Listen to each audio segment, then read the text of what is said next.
नमस्कार, मैं मनु पवार। उत्तराखंड की राजनीति में भी गजब हो रहा है।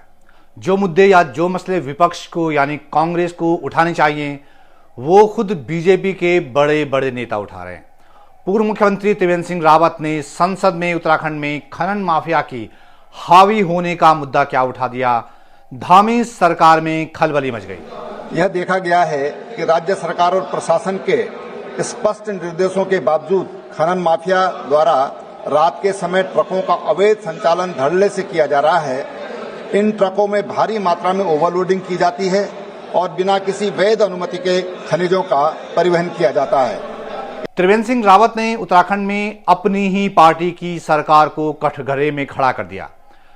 इसे धामी सरकार की काबिलियत पर त्रिवेंद्र सिंह रावत का सीधा अटैक माना जा रहा है। और धामी सरकार ने जवाब देने के लिए किसको आगे किया?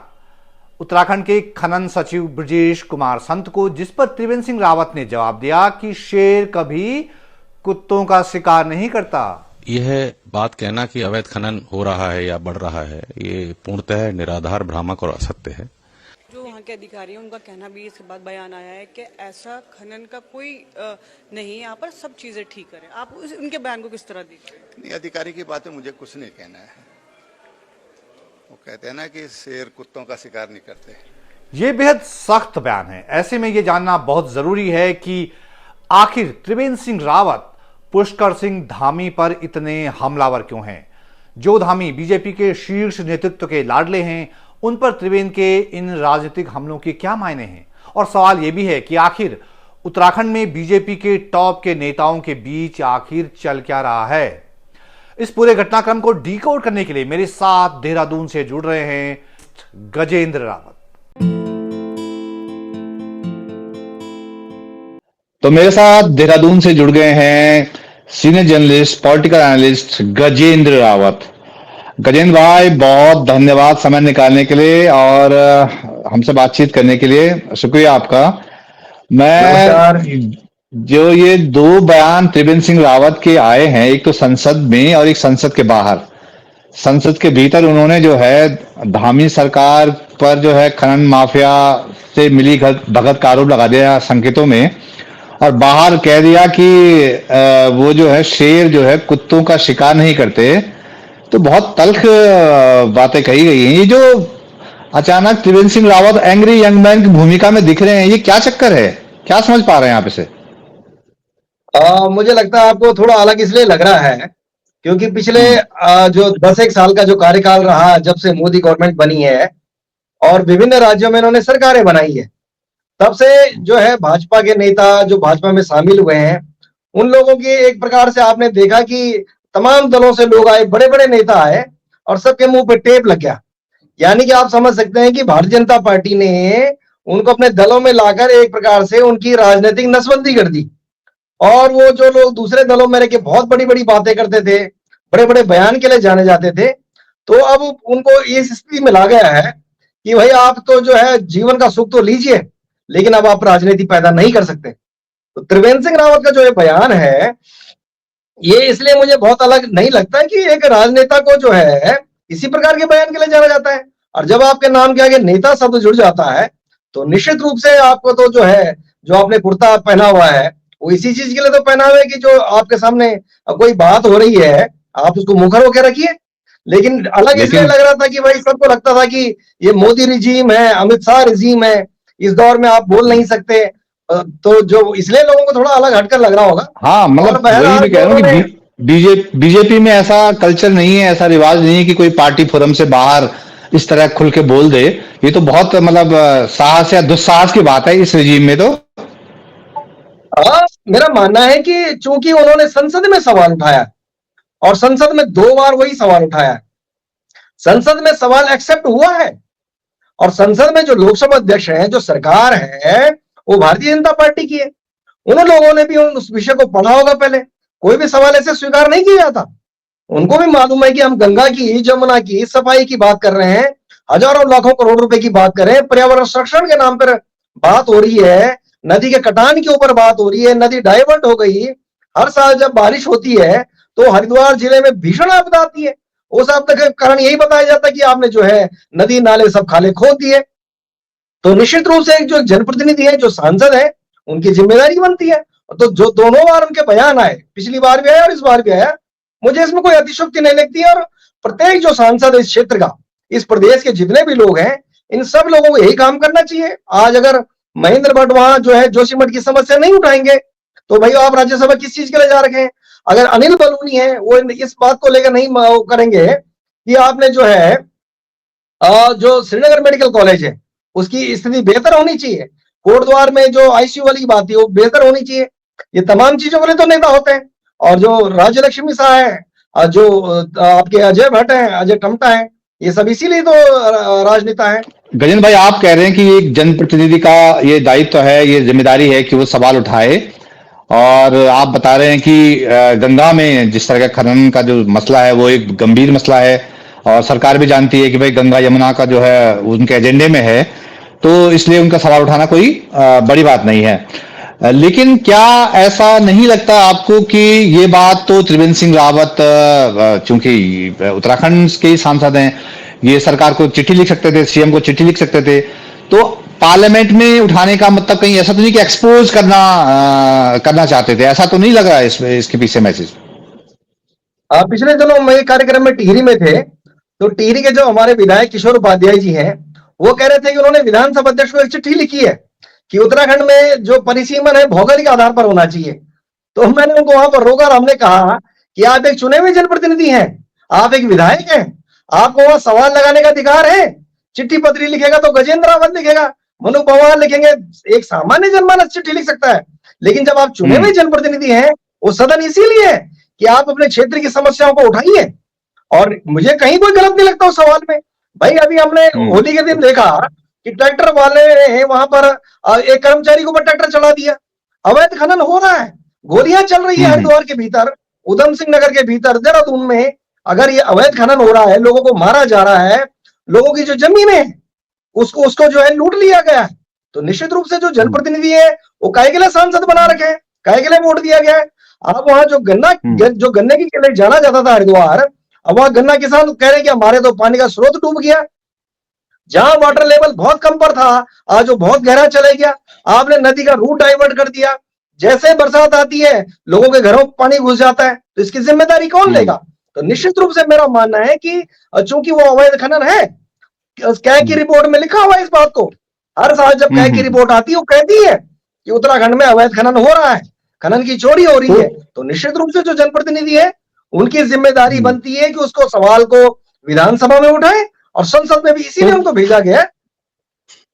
तो खनन में लूट हो रही है, संसाधनों की लूट हो रही है, खनन हो रहा है और माफिया हावी है, इसका मतलब तो ये भी निकलता गजेंद्र भाई कि धामी सरकार नाकाबिल, मतलब उसकी नाकाबिलियत भी तो इसमें झलकती है। मतलब ये तो वही मैं कह रहा था कि कहीं उसकी नाकाबिलियत को एक्सपोज कर, बड़े मंच पे एक्सपोज तो नहीं कर गए हैं त्रिवेंद्र सिंह रावत?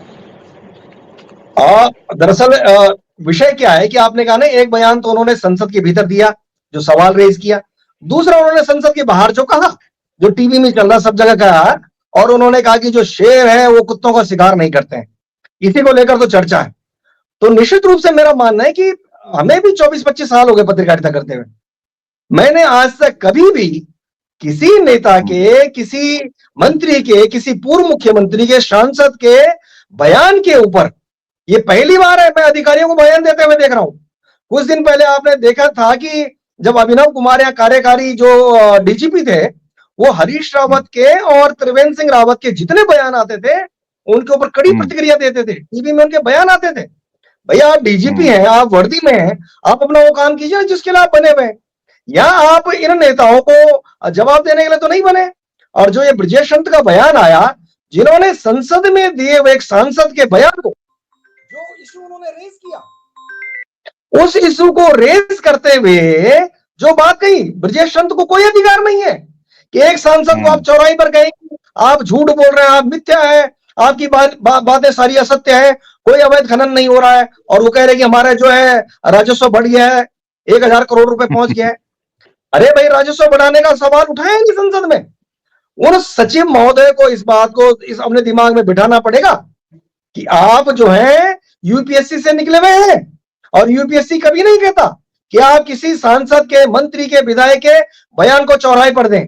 भाई आपको अगर कोई बात अपनी कहनी है, शालीन तरीके से आप प्रेस नोट जारी करते, आप अपनी उपलब्धियां गिनाते, लेकिन जब आप चौराहे पर इन नेताओं से, इन सफेद बोसों से इस प्रकार से टकराओगे, उनकी बात का जवाब दोगे, तो आपको ये सब भी सुनने के लिए तैयार रहना पड़ेगा मन्नू भाई। ये बड़ी गंभीर बात है। तो नेतागिरी अपनी, अगर नेतागिरी करनी है तो फिर आप वो बढ़िया सा सफेद कुर्ता सिलवाइए, नौकरी से इस्तीफा दीजिए, विधायक बनिए, सांसद बनिए और जम के राजनीति करिए, कौन आपको रोक रहा है?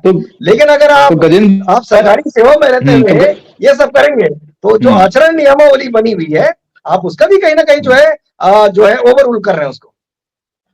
तो गजेंद्र भाई, ऐसा तो नहीं है कि धामी साहब से जो डैमेज कंट्रोल में वो कहीं चूक हो गई है, मतलब रणनीतिक चूक हो गई कि एक सचिव को आपने आगे कर दिया? भाई सांसद ने संसद में सवाल उठाया है और जवाब आप कह रहे हैं कि अधिकारी को आगे कर दिया। ये कहीं रणनीतिक चूक तो नहीं है? मतलब डैमेज कंट्रोल की आपाधापी तो नहीं दिख रही है धामी सरकार की इसमें? क्या होता है कि इस प्रदेश में आज तक जितने भी मुख्यमंत्री बर्बाद हुए हैं, वो चंडाल चौकड़ी के कारण बर्बाद हुए। वो बेसिकली हर काम एक मुख्यमंत्री नहीं कर सकता, उनके पास टीम है, उनके पास सचिव है, उप सचिव है, प्रमुख सचिव है, मुख्य सचिव है, ओएसडी है, पीआरओ, तमाम लंबी चौड़ी फौज है। मतलब आप देख रहे हैं बहुत बड़ा लाभ लश्कर है। उन लोगों ने बड़ी जल्दीबाजी कर दी। अरे भाई, अगर सांसद ने वहां सवाल रेज किया है तो आप उसको सुनिए। लोकसभा में जो मंत्री होगा वो मंत्री उस सवाल का जवाब देगा। वहां के मंत्री जो भारत सरकार में मंत्री बैठे हैं, उनकी बाध्यता है कि आपको जवाब देना पड़ेगा जो सवाल एक सांसद ने खड़ा किया है। अब आप वहां इतनी भी प्रतीक्षा नहीं कर पा रहे कि आप आनंद फानन में आपने सचिव के सामने ANI की आईडी लगा दी और आधी रात में आप बयान दिलवा रहे हैं। फिर उनका जो दूसरा बयान था, मैं त्रिवेंद्र सिंह को सुन रहा था, उन्होंने कहा कि 2 घंटे के भीतर इस अधिकारी ने कब्जा के सब कुछ चेक कर लिया। तब आपने देख लिया कि सब चाक चौबंद हो गए। और फिर वो सवाल तो अपनी जगह खड़े हैं, क्या की रिपोर्ट अपनी जगह खड़े हैं, अवैध खनन की सारी रिपोर्ट आपके सामने, मीडिया चैनल भरे पड़े हैं, तमाम रिपोर्टें सामने आपके सामने कि अब तक कितने लोगों के ऊपर गाड़ियां चला दी गई इन खनन माफियाओं के द्वारा। तो अगर आप ऐसे अफड़ा तफड़ी करेंगे और एक अब तक मैच्योरिटी दिखनी चाहिए थी, 3 साल का आपका शासन हो गया, तो अगर आप सचिवों के भरोसे, अगर आपको लगे कि ब्रजेश चंद के बयान से आप बचोगे, आप अभिनव कुमार से बयान दिला के बचोगे, ये पॉसिबल नहीं है आपके अंदर। मतलब आज हम ये अपेक्षा करते हैं, इस पूरा प्रदेश ये अपेक्षा करता है, चूंकि आप कहते हैं, तो कुछ दिन पहले तो प्रधानमंत्री ने कहा पुष्कर सिंह धामी मेरे छोटे भाई। जब आपने इतना मान सम्मान पाया है तो आपके अंदर इतनी क्षमता भी होनी चाहिए कि अगर कोई विषय आपको कहना है तो आप उसको कायदे से रखिए। जो आंकड़े, जो डेटा, जो राजस्व वृद्धि की बातें जो ब्रजेश चंद कह रहे हैं, वो आंकड़े मुख्यमंत्री कहते तो लोगों को ज्यादा अच्छा लगता कि हाँ भैया, जो इनको कुछ लोग कह रहे थे कि नहीं ये गलत है, फलाना है, ढिमकाना है, लेकिन मुख्यमंत्री की बात में दम होता। तो इसलिए जो अगर वो बात वही होगी ना कि आपने गेट के बाहर अगर किसी को इस प्रकार खड़ा कर दिया कि जो आए उसको काट देना और भगा देना, तो निश्चित रूप से सवाल तो खड़े होंगे भाई। हाँ, तो मतलब रणनीतिक चूक हुई है, गलती हुई है। एक सांसद ने सवाल जो रेज किया लोकसभा में, आपने उसका जवाब दिलवाया खनन सचिव से, वो भी जो है एक चैनल को आईडी आप बता रहे हैं, माइक आईडी लेके। तो उस तरह की जो है रणनीतिक चूक हुई है। लेकिन धामी सरकार तो जो है, आपने अभी जिक्र किया, 3 साल बेमिसाल के बड़े नारे चल रहे हैं। मैं दिल्ली में देख रहा था, बड़े बड़े अखबारों में बड़े बड़े विज्ञापन छपे हुए हैं, बहुत जबरदस्त प्रचार चल रहा है। तो इस बीच जो है ये रंग में भंग तो नहीं डाल दिया त्रिवेंद्र सिंह रावत जी ने? दरअसल ये रंग में भंग वाला विषय इसलिए नहीं हो सकता क्योंकि उन्होंने ये इशू सेकंड टाइम में रेज किया है और रंग भंग वाली कोई इशू ही नहीं है। आप भाई, कोई बात अगर आपके सामने आ रही है तो आप उसको साधारण तरीके से फैक्चुअल बात करके सामने जवाब दीजिए। आप कहिए कि नहीं भाई, जो वो डिनाई कर रहे हैं कि अवैध खनन नहीं हो रहा है, तो फिर आप ये बताइए कि जिन अखबारों में खबरें छप रही है, जो टीवी में वीडियो चल रहा है कि खनन माफिया ने हमारे सरकारी कर्मचारियों पर, जो लोग वहां ड्यूटी कर रहे हैं, उनके ऊपर ट्रैक्टर चला दिया, मार दिए लोग, जान ले ली उनकी, गड्ढों में दब के मर गए लोग, वहां के तमाम पुलों के ऊपर संकट आ गया, भारी भरकम वाहन चल रहे हैं। अभी आपने परसों देखा तो जो टोल प्लाजा में क्या घटना घटी हो, 2 निर्दोष लोग अपनी ड्यूटी पर जा रहे हैं, उनको मार दिया वहां पर, कौन जिम्मेदारी लेगा? तो निश्चित रूप से जो नियम, कायदे, कानून है, अगर आप उसके बियॉन्ड जाएंगे और इस प्रकार से इस प्रकार से इन लोगों के भरोसे अगर राजनीति करोगे तो आप एक सॉलिड पॉलिटिशियन नहीं बन सकते। आप किसी पद पर आ गए, अच्छी बात है, आपको रहना भी चाहिए, लेकिन अगर आप अधिकारियों के भरोसे रहोगे कि आपके बयान को जो है अधिकारी देगा, तो ये निश्चित रूप से मेरा मानना है कि इससे उनको निश्चित रूप से नुकसान हुआ है। एक्चुअली मैं त्रिवेंद्र सिंह रावत जी को कई टाइम से कई दिनों से नोटिस कर रहा हूँ, वॉच कर रहा हूँ। उन्होंने कानून व्यवस्था का जब सवाल था, कुछ घटनाएं में थी, तब भी बोला था। प्रेमचंद अग्रवाल के मामले में जो है सबसे पहले शायद बड़े नेता वही थे जिन्होंने खुलकर बोला है। पार्टी मंच से, पार्टी फोरम में जो भी बोला होगा उससे बाहर खुल के बोला। उसके बाद अनिल बलूनी ने भी कहा, लेकिन त्रिवेंद्र सिंह रावत ने खुल के बोला। और अब जो है आप 2 बार उन्होंने जो है खनन का मामला उठा दिया। तो क्या ये मतलब बीजेपी के भीतर ही कोई विपक्ष तैयार होने जैसी स्थिति है, या मतलब धामी के लिए आगे का रास्ता बड़ा चैलेंजिंग होने वाला है, इस तरह कुछ देख सकते हैं इसे? निश्चित रूप से, और ये इसमें कोई गलत भी नहीं है। मेरा मानना है कि चूंकि आपके पास 47-48 विधायक हैं, 5 आपके पास लोकसभा के सांसद है, 3 राज्यसभा के भी हैं। अगर ये सब लोग मुंह पे टेप लगा के बैठ जाएंगे तो इनको चुनने का क्या मतलब रह गया? भाई आपके क्षेत्र में कोई घटना घट रही है, आपके प्रदेश में कोई बात हो रही है, और फिर आप अगर मौन साध लेंगे तो फिर तो इसका कोई मतलब नहीं है। आज अगर प्रेमचंद्र अग्रवाल का इस्तीफा हुआ है तो वही लोग तो गिने जा रहे हैं जिनका आपने नाम लिया कि त्रिवेंद्र सिंह ने सवाल रेज किया। आप क्यों नहीं कह रहे कि रितु खंडूड़ी ने कुछ कहा? क्यों नहीं कह रहे हैं यशपाल आर्य ने और क्या नाम पुष्कर सिंह धामी सदन में कुछ कहा? क्योंकि वो लोग सदन में मौन थे, इसलिए वो आज गिनती में नहीं है। और अगर आज आप गिन रहे हैं कि वास्तव में त्रिवेंद्र सिंह ने बयान दिया था, अनिल बलूनी ने बयान दिया, जितने भी और लोग समाज में काम कर रहे थे जिन्होंने रेज किया, इसका मतलब उन सब ने एक प्रेशर क्रिएट किया और वो बात सत्य साबित हुई। और बाद में तो आपने बड़ा तमाशा देखा, किस प्रकार से जो है प्रेमचंद अग्रवाल के इस्तीफे का वीडियो आया सामने, किस प्रकार से सीएम हाउस में उनको बिठाया जा रहा था, 4 कैमरे लगा के इस्तीफा हो रहा था। ये जो तमाम चीजें हैं, ये आप क्या साबित करना चाह रहे थे? आपने आपका मंत्री का जो है इस्तीफा हो रहा है, आप उसको एक इवेंट बना रहे हैं, आप वहां 4 कैमरे लगा के उसको शो कर रहे हैं।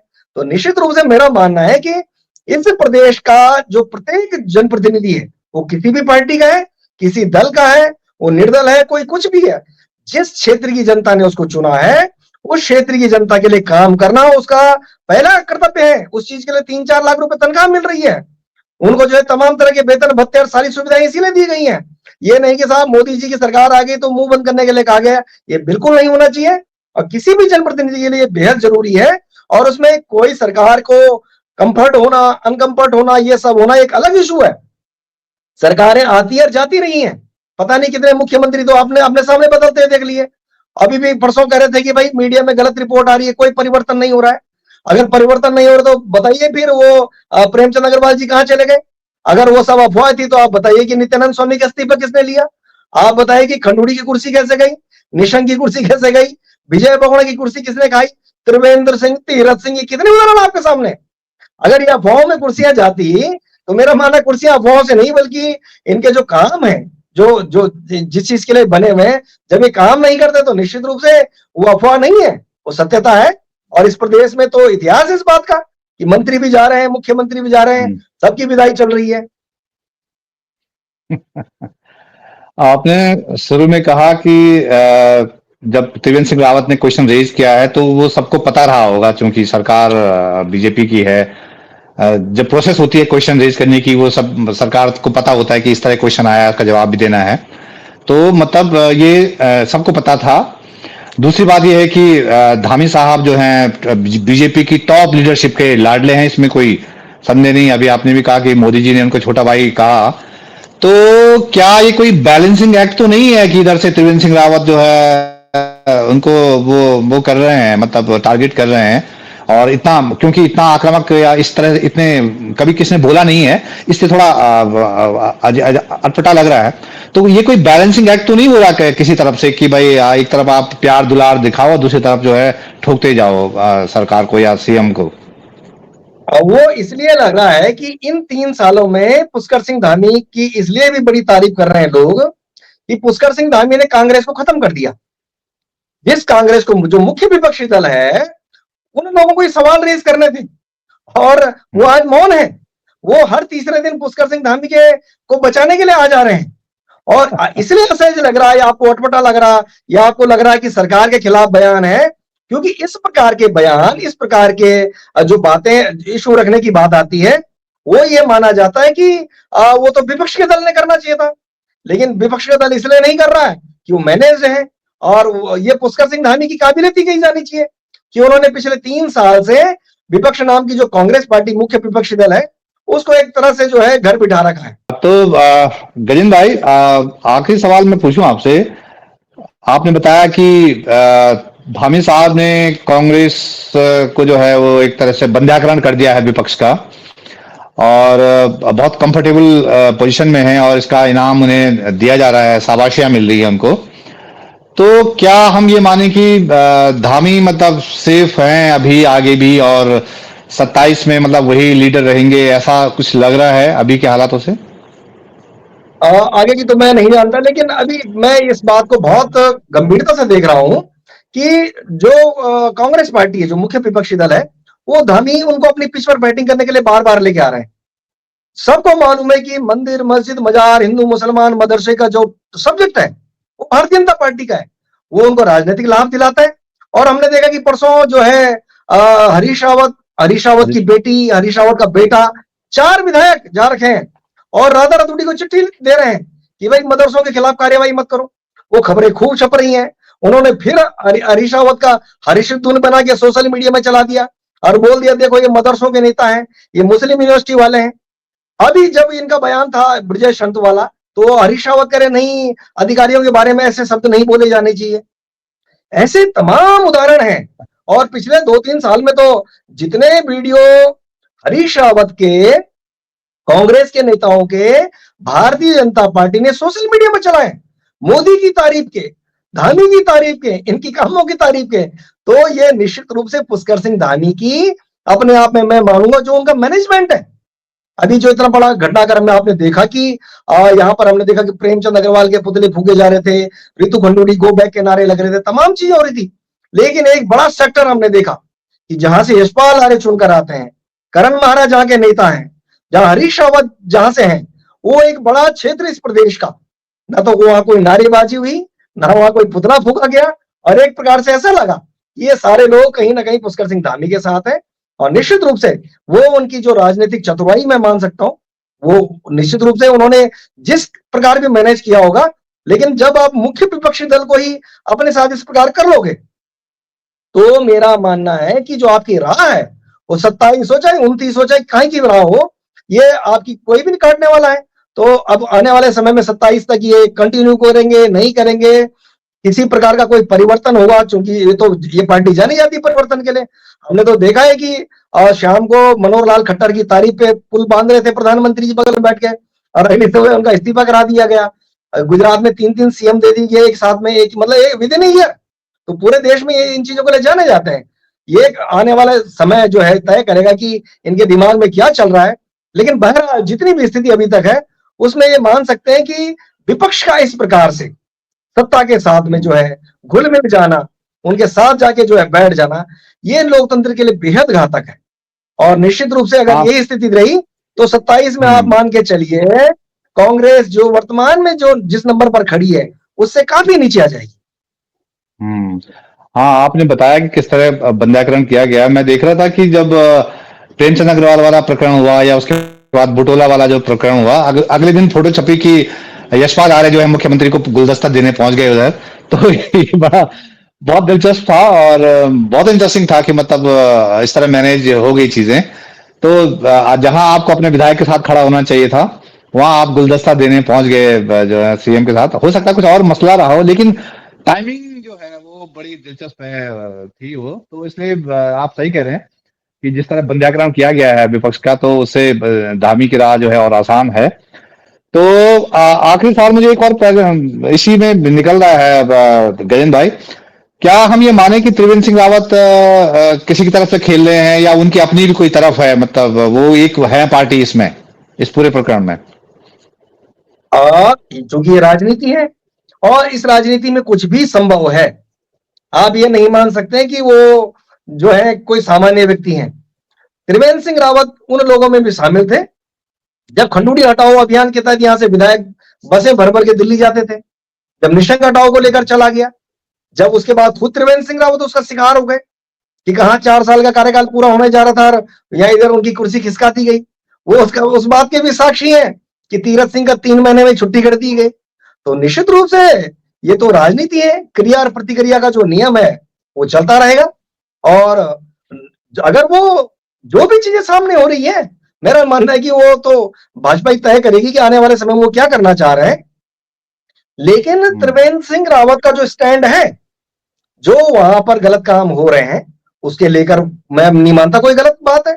और निश्चित रूप से ये इस प्रदेश के प्रत्येक जनप्रतिनिधि को ऐसा करना चाहिए। जिस व्यक्ति को जिताकर वहां सीट पर बैठाया गया, उसकी जिम्मेदारी बनती है कि वो अपने संसदीय क्षेत्र में, अपने विधानसभा क्षेत्र में उस मत का सम्मान करें। वो ये ना कहे कि नहीं भाई साहब, धामी जी मेरा काम नहीं कर रहे हैं और मोदी की सरकार में मेरी चल नहीं रही है। ये सब बातें बिल्कुल भी सुनने लायक नहीं है। और जनप्रतिनिधि इसीलिए इसी चीज के लिए जाना चाहिए, और उसके अंदर ये छाप भी छोड़ी जानी चाहिए कि अगर जनता ने आपको चुनकर भेजा तो आपने उस जनता को क्या वापस दिया। कहीं ऐसा तो नहीं कि आप वहां जाकर टाइम पास कर रहे हैं, कि जैसे हम सुन रहे हैं कि माला राज्य लक्ष्मी साहब 3-3, 4-4 बार सांसद हो गई। जब उन्हें पूछो क्या काम किया तो बोला साहब क्या करने की जरूरत है, कुछ भी नहीं हासिल पाई, 0। हमारा मानना है कि जब आप चुने हुए हैं ना, तो आपको इसीलिए तो वोट दिया कि आप काम कीजिए। और जो किसी को बदलना होगा नहीं बदलना होगा, वहां पर हमारा तो विषय नहीं है, वो उनकी पार्टी का विषय है। तो बहरहाल त्रिवेंद्र सिंह का जो स्टैंड है, इस स्टैंड से एक तो अधिकारियों के लिए साफ साफ संदेश है कि आप वो अभिनव कुमार वाला जो पार्ट 2 अपना रहे हैं वो सही नहीं है। अब आप देख लिए उसके बाद अभिनव कुमार की छुट्टी हुई। वो जो है यहाँ पर जो है डीजीपी हुआ करते थे, भले कार्यकारी बना रखा था, लेकिन उनको हटाया गया। उसके बाद दूसरे डीजीपी आ गए। अब आपने यहाँ पर जो है एक चीफ सेक्रेटरी थी मैडम, आराधना थोड़ी रिटायर हो गई, उनको सेवा विस्तार पे सेवा विस्तार दिया जा रहा। क्या मतलब इस बात का? 1 साल का उनको दे दिया, अब आप परमानेंट को ले आए, तो एक अच्छा मैसेज जाता नहीं कि हाँ भाई आप ऐसे लोगों से काम ले रहे हैं। तो निश्चित रूप से आपकी जो शासनिक क्षमता है, प्रशासनिक क्षमता है, उतनी मजबूत होनी चाहिए जिससे हमारा प्रदेश आगे बढ़े। और ये कोई सामान्य प्रदेश नहीं है, ये शहादतों से पाया हुआ प्रदेश है। इस प्रदेश में दिल्ली वाले दलों की, यहाँ वहां के लोगों की पॉलिटिक्स हावी नहीं होनी चाहिए, बल्कि जो जन भावनाएं हैं उनके अनुरूप काम होना चाहिए, ऐसा मेरा मानना है। तो गजेंद्र जी कह रहे हैं कि जनभावना के अनुरूप काम होना चाहिए, और जो त्रिवेंद्र सिंह रावत का बतौर लोकसभा सांसद स्टैंड है, एक जनप्रतिनिधि का ऐसा ही स्टैंड होना चाहिए। पार्टी उससे परे जो है वो जाके ऐसा स्टैंड होना चाहिए। तो गजेंद्र भाई बहुत बहुत धन्यवाद, आपने इन चीजों को डिकोड करने में बहुत मदद की, और धामी और त्रिवेंद्र सिंह रावत का जो समीकरण है और जो डैमेज कंट्रोल के तहत एक अफसर को आगे कर देते हैं, तो कहाँ चूक हो रही है, ये बहुत चीजें आपने बहुत क्लियर की। बहुत बहुत धन्यवाद वक्त निकालने के लिए। धन्यवाद, धन्यवाद, बहुत बहुत शुक्रिया।